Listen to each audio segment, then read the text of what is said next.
Mulheres que correm com os lobos. Mitos e histórias do arquétipo da mulher selvagem. Clarissa Píncola Stess. Introdução. Cantando sobre os ossos. A fauna silvestre e a mulher selvagem são espécies em risco de extinção. Observamos ao longo dos séculos a pilhagem, a redução do espaço e o esmagamento da natureza instintiva feminina. Durante longos períodos, ela foi mal gerida, à semelhança da fauna silvestre e das florestas virgens. Há alguns milênios, sempre que lhe viramos as costas, ela é relegada às regiões mais pobres da psique. As terras espirituais da mulher selvagem, durante o curso da história, foram saqueadas ou queimadas, com seus refúgios destruídos e seus ciclos naturais transformados à força em ritmos artificiais para agradar os outros. Não é por acaso que as regiões agrestes e ainda intocadas do nosso planeta desaparecem à medida que fenece a compreensão da nossa própria natureza selvagem mais íntima. Não é tão difícil compreender, porque as velhas florestas e as mulheres velhas não são consideradas reservas de grande importância. Não há tanto mistério nisso. Não é coincidência que os lobos e coiotes, os ursos e as mulheres rebeldes tenham reputações semelhantes. Todos eles compartilham arquétipos instintivos que se relacionam entre si e, por isso, têm a reputação equivocada de serem cruéis, inatamente perigosos, além de vorazes.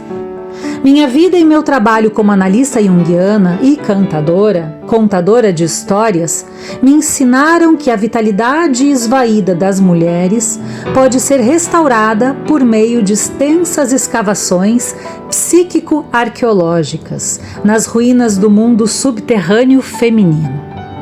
Com esses métodos, podemos recuperar os processos da psique instintiva natural. E através da sua incorporação ao arquétipo da mulher selvagem, conseguimos discernir os recursos da natureza mais profunda da mulher. A mulher moderna é um borrão de atividade. Ela sofre pressões no sentido de ser tudo para todos. A velha sabedoria há muito não se manifesta. O título deste livro, Mulheres que correm com os lobos, mitos e histórias do arquétipo da mulher selvagem, foi inspirado em meu estudo sobre a biologia de animais selvagens, em especial os lobos. Os estudos dos lobos Canis lupus e Canis rufus são como a história das mulheres, no que diz respeito à sua vivacidade e à sua labuta. Os lobos saudáveis e as mulheres saudáveis têm certas características psíquicas em comum: percepção aguçada, espírito brincalhão e uma elevada capacidade para devoção. Os lobos e as mulheres são gregários por natureza, curiosos, dotados de grande resistência e força. São profundamente intuitivos e têm grande preocupação para com seus filhotes, seu parceiro e sua matilha. Têm experiência em se adaptar a circunstâncias em constante mutação.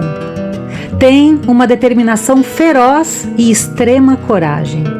No entanto, as duas espécies foram perseguidas e acossadas, sendo-lhes falsamente atribuído o fato de serem trapaceiros e vorazes, excessivamente agressivos e de terem menor valor do que os seus detratores. Foram alvo daqueles que preferiram arrasar as matas virgens, bem como os arredores selvagens da psique, erradicando o que fosse instintivo, sem deixar que dele restasse nenhum sinal. A atividade predatória contra os lobos e contra as mulheres por parte daqueles que não os compreendem é de uma semelhança surpreendente, pois foi aí que o conceito do arquétipo da mulher selvagem primeiro se concretizou para mim, no estudo dos lobos. Estudei também outras criaturas, como por exemplo os ursos, os elefantes e os pássaros da alma, as borboletas. As características de cada espécie fornecem indicações abundantes do que pode ser conhecido sobre a psique instintiva da mulher. A mulher selvagem passou pelo meu espírito 2 vezes. A primeira, pelo fato de haver nascido de uma linhagem hispano-mexicana tipicamente passional. E a segunda, por ter sido adotada por uma família de húngaros impetuosos. Cresci próximo à fronteira dos estados de Michigan e Indiana, cercada de bosques, pomares e campos e perto dos grandes lagos. Ali, os trovões e os relâmpagos eram meu principal alimento. Os milharais estalavam e falavam alto à noite. Mais ao norte, os lobos vinham até as clareiras ao luar, para pular e uivar. Todos podíamos beber dos mesmos regatos sem medo. Embora eu não a chamasse por esse nome na época, meu amor pela mulher selvagem começou quando eu era pequena. Eu era uma esteta, não uma atleta, e meu único desejo era o de perambular em êxtase. A mesas e cadeiras, eu preferia o chão, as árvores e as cavernas, porque nesses lugares eu sentia como se pudesse me encostar no rosto de Deus. O rio sempre queria ser visitado depois que escurecesse. Os campos precisavam de alguém que neles caminhasse para que pudessem farfalhar conversando. As fogueiras precisavam ser feitas na floresta à noite, e as histórias precisavam ser contadas onde os adultos não pudessem ouvir. Eu tive a sorte de crescer na natureza. Lá, os raios me falaram da morte repentina e da evanescência da vida. As ninhadas de camundongos revelavam que a morte era amenizada pela nova vida.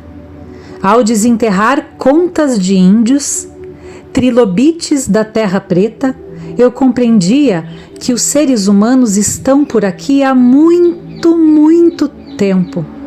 Eu tive aulas sobre a sagrada arte da autodecoração com borboletas pousadas no alto da minha cabeça, vagalumes servindo de joias durante as noites e rãs verde esmeralda como pulseiras.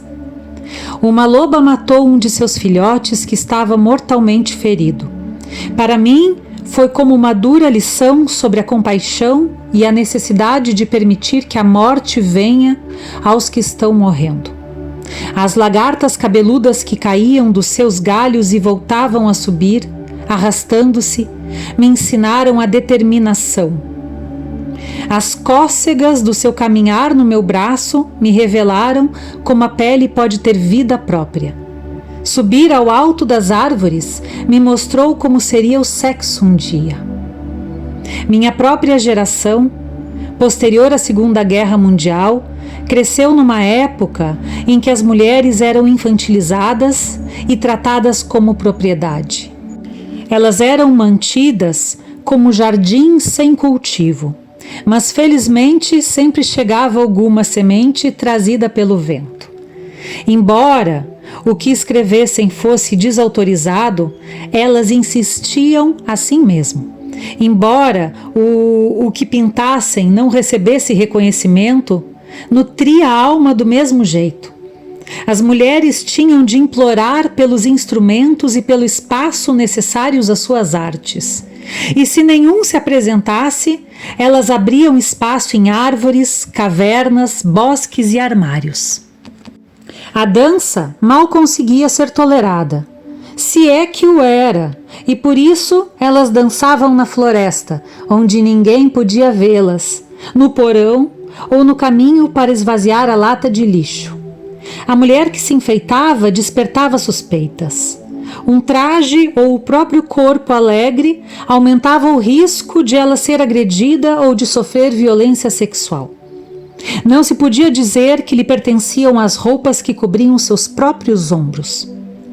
Era uma época em que os pais que maltratavam seus filhos eram simplesmente chamados de severos, em que as lacerações espirituais de mulheres profundamente exploradas eram denominadas colapsos nervosos, em que as meninas e as mulheres que vivessem apertadas em cintas, amordaçadas e contidas, eram consideradas certas, enquanto aquelas que conseguiam fugir da coleira uma ou duas vezes na vida eram classificadas de erradas.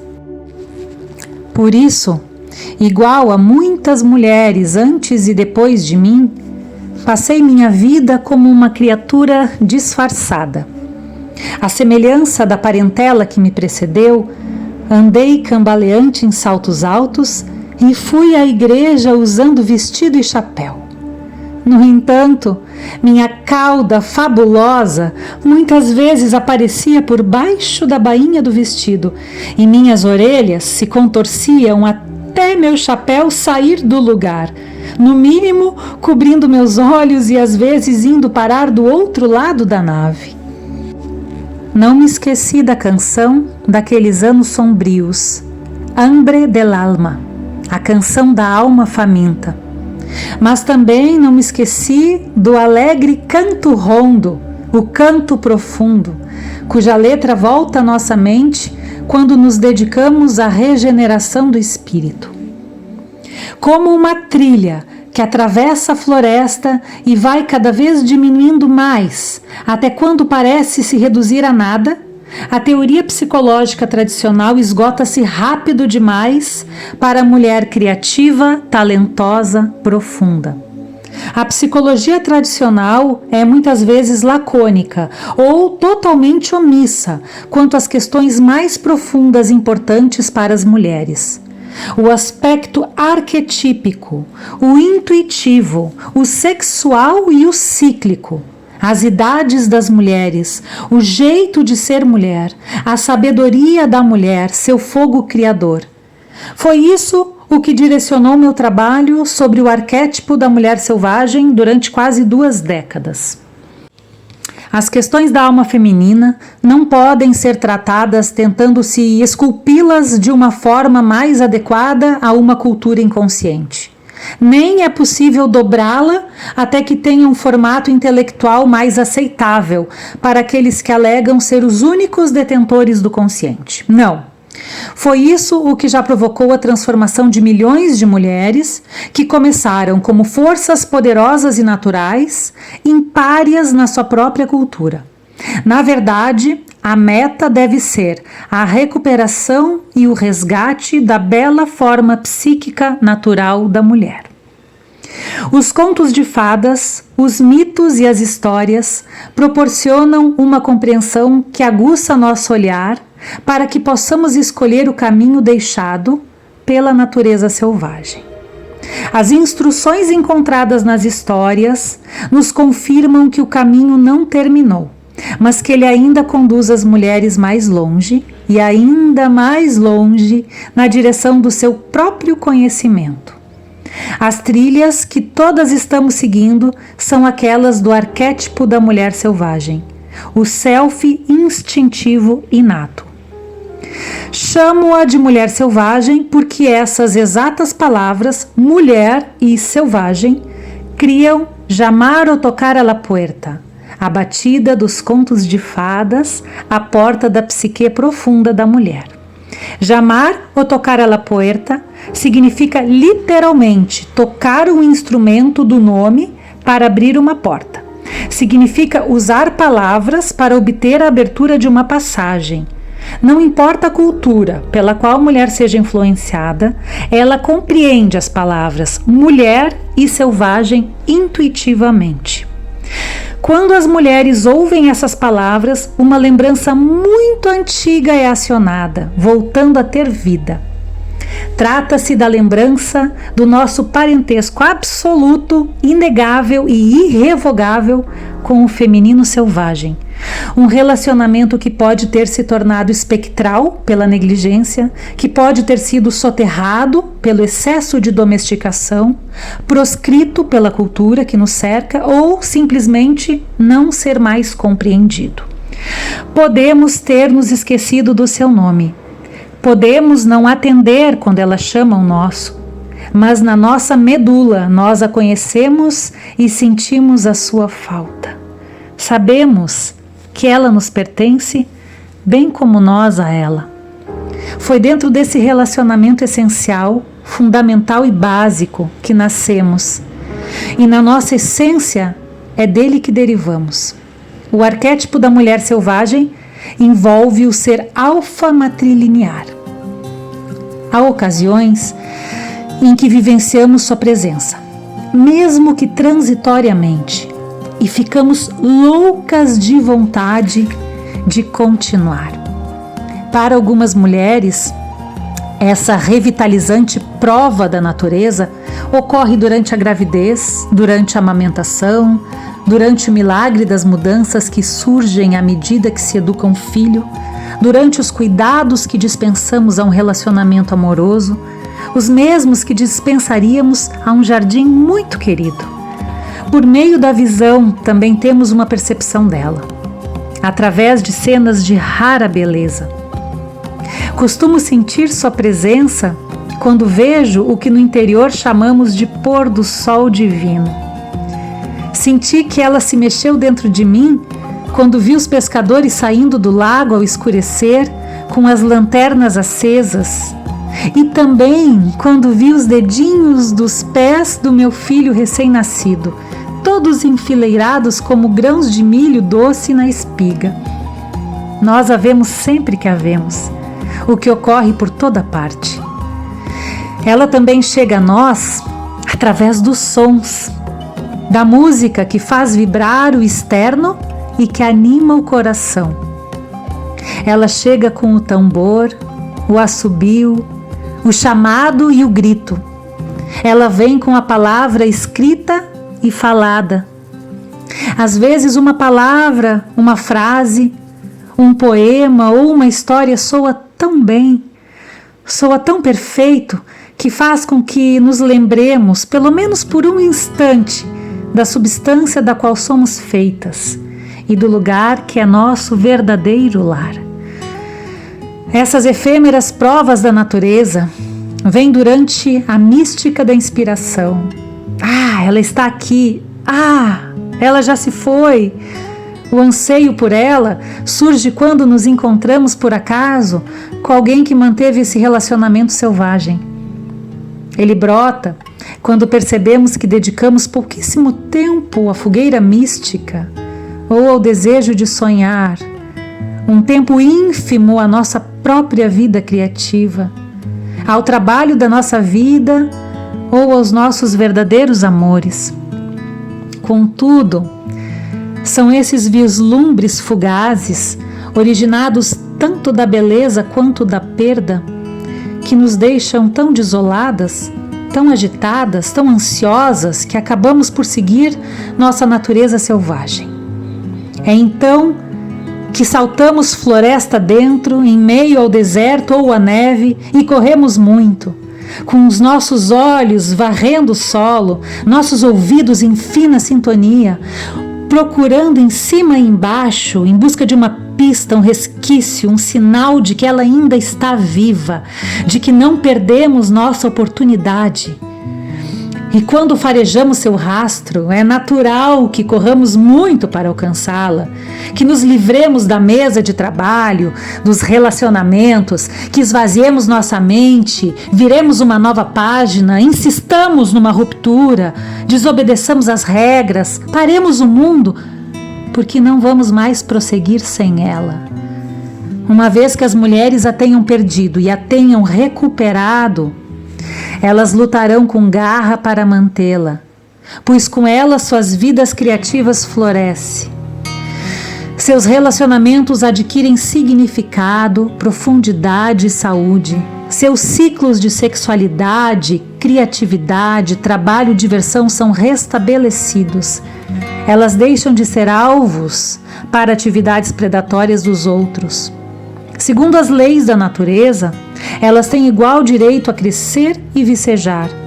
Agora, seu cansaço do final do dia tem como origem o trabalho e esforços satisfatórios, não o fato de viverem enclausuradas num relacionamento, num emprego ou num estado de espírito pequenos demais. Elas sabem instintivamente quando as coisas devem morrer e quando devem viver. Elas sabem como ir embora e como ficar. Quando as mulheres reafirmam seu relacionamento com a natureza selvagem, elas recebem o dom de dispor de uma observadora interna permanente, uma sábia, uma visionária, um oráculo, uma inspiradora, uma intuitiva, uma criadora, uma inventora e uma ouvinte que guia, sugere e estimula uma vida vibrante nos mundos interior e exterior. Quando as mulheres estão com a mulher selvagem, a realidade desse relacionamento transparece nelas. Não importa o que aconteça, essa instrutora, mãe e mentora selvagem dá a sustentação às suas vidas interior e exterior. Portanto, o termo selvagem neste contexto não é usado em seu atual sentido pejorativo de algo fora de controle, mas em seu sentido original, de viver uma vida natural, uma vida em que a criatura tenha uma integridade inata e limites saudáveis.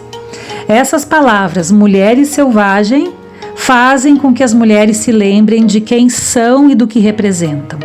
Elas criam uma imagem para descrever a força que sustenta todas as fêmeas.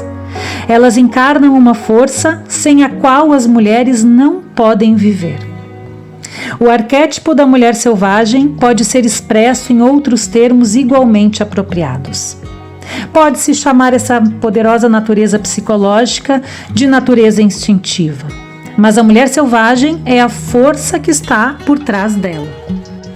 Pode-se chamar de psique natural, mas também o arquétipo da mulher selvagem se encontra por trás dela. Pode-se chamá-la de natureza básica e inata das mulheres. Pode-se chamá-la de natureza intrínseca, inerente às mulheres. Na poesia, ela poderia ser chamada de outra. 7 oceanos do universo, bosques distantes ou a amiga. Na psicanálise, e a partir de perspectivas diversas, ela seria chamada de id, de self, de natureza medial. Na biologia, ela seria chamada de natureza típica ou fundamental. No entanto, por ser tácita, presciente e visceral, entre as cantadoras ela é conhecida como a natureza sábia ou conhecedora. Ela é às vezes chamada de mulher que mora no final do tempo ou de mulher que mora no fim do mundo. E essa criatura é sempre uma megera criadora, uma deusa da morte, uma virgem decaída ou qualquer uma de uma série de outras personificações. Ela é amiga e mãe de todas as que se perderam, de todas as que precisam aprender, de todas as que têm um enigma para resolver, de todas as que estão lá fora na floresta ou no deserto, vagando e procurando. Na realidade, no inconsciente psicoide, a camada da qual a mulher selvagem emana, a mulher selvagem não tem nome, por ser tão vasta. Contudo, como ela cria todas as facetas importantes da feminilidade, aqui na Terra recebe muitos nomes, não só para permitir que se examine a infinidade de aspectos da sua natureza, mas também para que as pessoas se agarrem a ela. Como no início da restauração do nosso relacionamento com ela, a mulher selvagem pode se dissolver em fumaça a qualquer instante.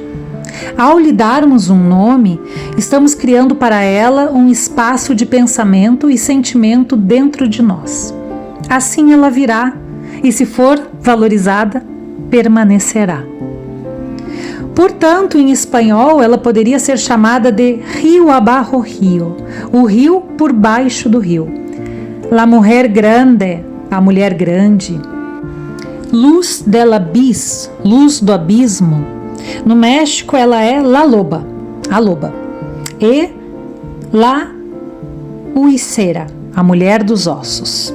Em húngaro, ela é chamada de o Erdoben, a aquela dos bosques, e Rosomaqui, o carcaju.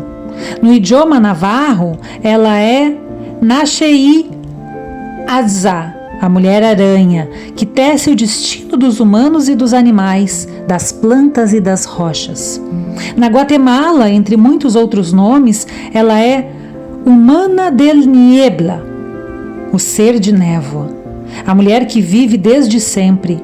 Em japonês, ela é Amaterasu Omikami, a força espiritual que gera toda a luz, toda a consciência. No Tibete, ela é chamada de Dakini, a força da dança que produz a clarividência dentro das mulheres. A lista continua e ela continua. A compreensão dessa natureza da mulher selvagem não é uma religião, mas uma prática. Trata-se de uma psicologia em seu sentido mais verdadeiro. Psique, alma. Ologia ou logos é um conhecimento da alma. Sem ela, as mulheres não têm ouvidos para ouvir o discurso da sua alma ou para registrar a melodia dos seus próprios ritmos interiores. Sem ela, a visão íntima das mulheres é impedida pela sombra de uma mão, e grande parte dos seus dias é passada num tédio paralisante ou então em pensamentos ilusórios. Sem ela, as mulheres perdem a segurança do apoio de sua alma.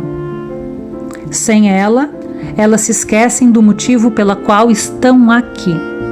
Agarram-se a coisas de mais, de menos ou nada. Sem ela, elas se calam quando de fato estão ardendo. A mulher selvagem é seu instrumento regulador, seu coração, da mesma forma que o coração humano regula o corpo físico. Quando perdemos contato com a psique instintiva, vivemos num estado de destruição parcial, e as imagens e poderes que são naturais à mulher não têm condições de pleno desenvolvimento.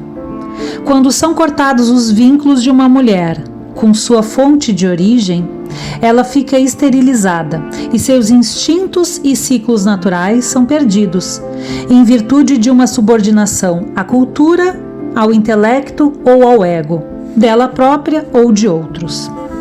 A mulher selvagem é a saúde para todas as mulheres. Sem ela, a psicologia feminina não faz sentido.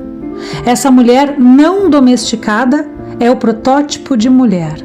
Não importa a cultura, a época, a política, ela é sempre a mesma. Seus ciclos mudam, suas representações simbólicas mudam, mas na sua essência ela não muda. Ela é o que é, e é um ser inteiro. Ela abre canais através das mulheres. Se elas estiverem reprimidas, ela luta para erguê-las. Se elas forem livres, ela é livre. Felizmente, por mais que seja humilhada, ela sempre volta à posição natural. Por mais que seja proibida, silenciada, podada, enfraquecida, torturada, rotulada de perigosa, louca e de outros depreciativos, ela volta à superfície nas mulheres.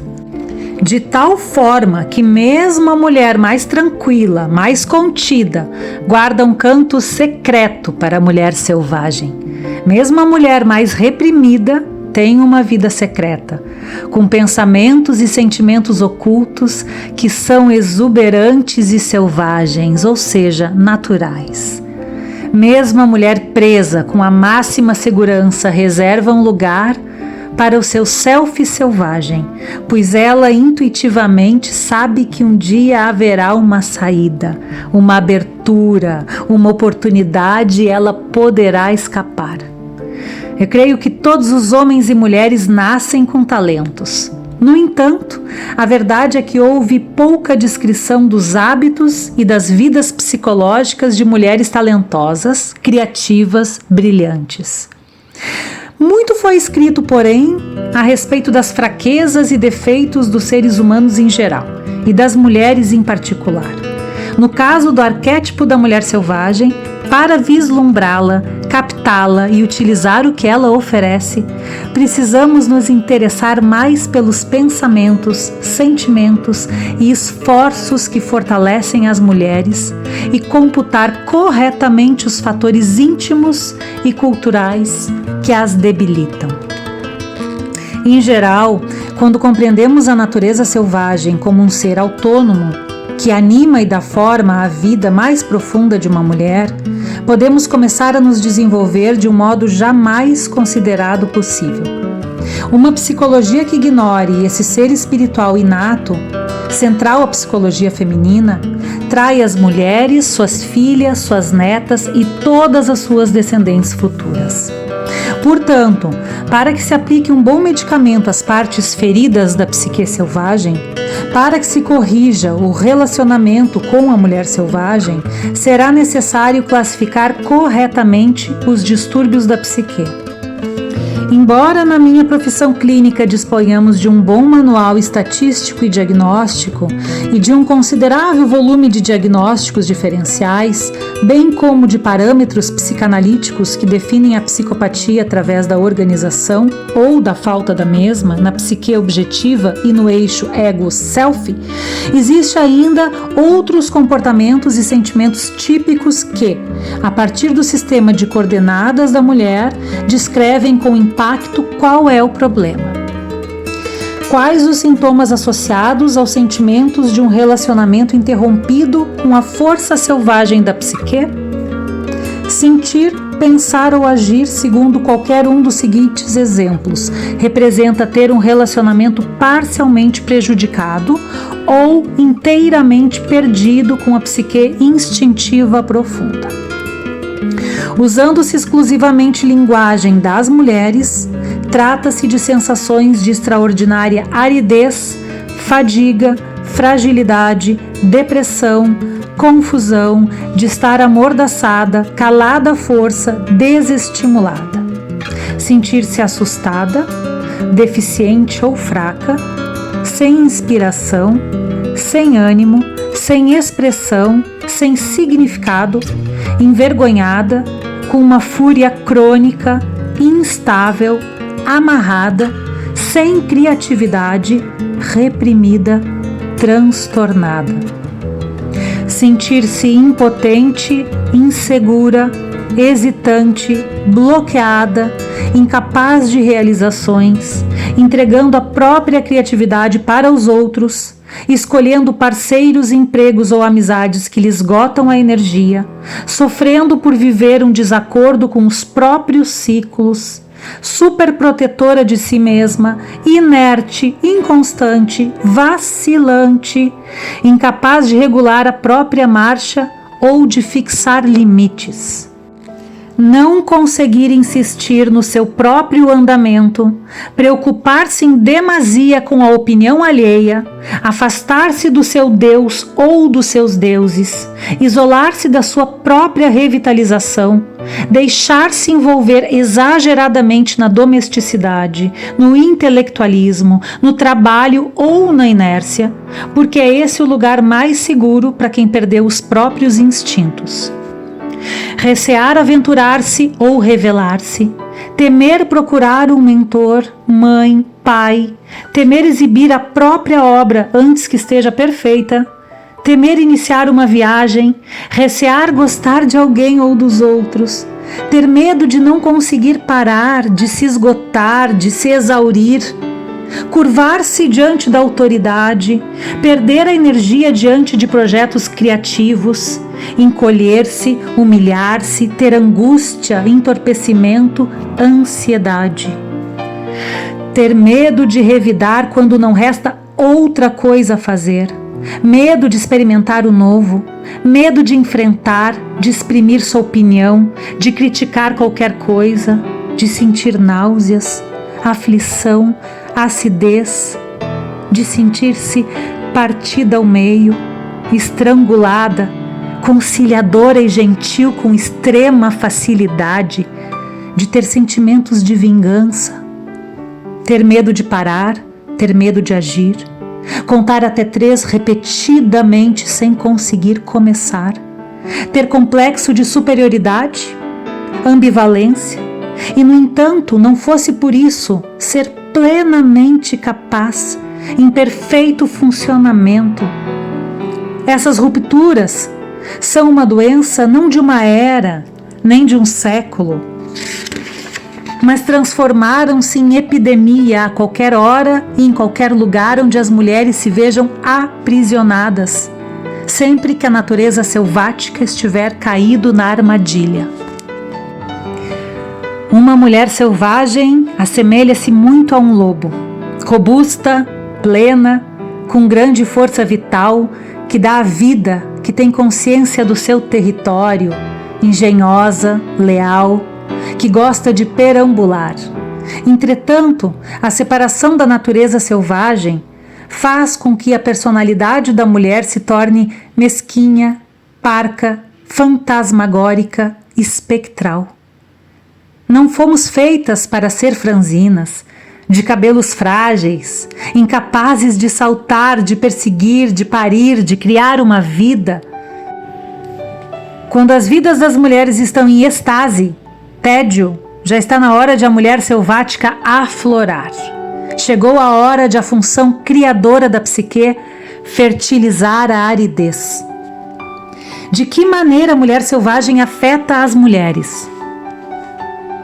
Tendo a mulher selvagem como aliada, como líder, modelo, mestra, passamos a ver não com os 2 olhos, mas com a intuição que dispõe de muitos olhos. Quando afirmamos a intuição, somos, portanto, como a noite estrelada. Fitamos o mundo com milhares de olhos. A mulher selvagem carrega consigo os elementos para a cura. Traz tudo o que a mulher precisa ser e saber. Ela dispõe do remédio para todos os males. Ela carrega histórias e sonhos, palavras e canções, signos e símbolos. Ela é tanto veículo quanto destino. Aproximar-se da natureza instintiva não significa desestruturar-se, mudar tudo da esquerda para a direita, do preto para o branco, passar o oeste para o leste, agir como louca ou descontrolada. Não significa perder as socializações básicas ou tornar-se menos humana. Significa exatamente o oposto. A natureza selvagem possui uma vasta integridade. Ela implica delimitar territórios, encontrar nossa matilha, ocupar nosso corpo com segurança e orgulho independente dos dons e das limitações desse corpo, falar e agir em defesa própria, estar consciente, alerta, recorrer aos poderes da intuição e do pressentimento inatos às mulheres, adequar-se aos próprios ciclos, descobrir aquilo a que pertencemos, despertar com dignidade e manter o máximo de consciência possível. O arquétipo da mulher selvagem, bem como tudo que está por trás dele, é o benfeitor de todas as pintoras, escritoras, escultoras, dançarinas, pensadoras, rezadeiras, de todas as que procuram e as que encontram, pois elas todas se dedicam a inventar, e essa é a principal ocupação da mulher selvagem. Como toda arte, ela é visceral, não cerebral. Ela sabe rastrear e correr, convocar e repelir. Ela sabe sentir, disfarçar e amar profundamente. Ela é intuitiva, típica e normativa. Ela é totalmente essencial à saúde mental e espiritual da mulher.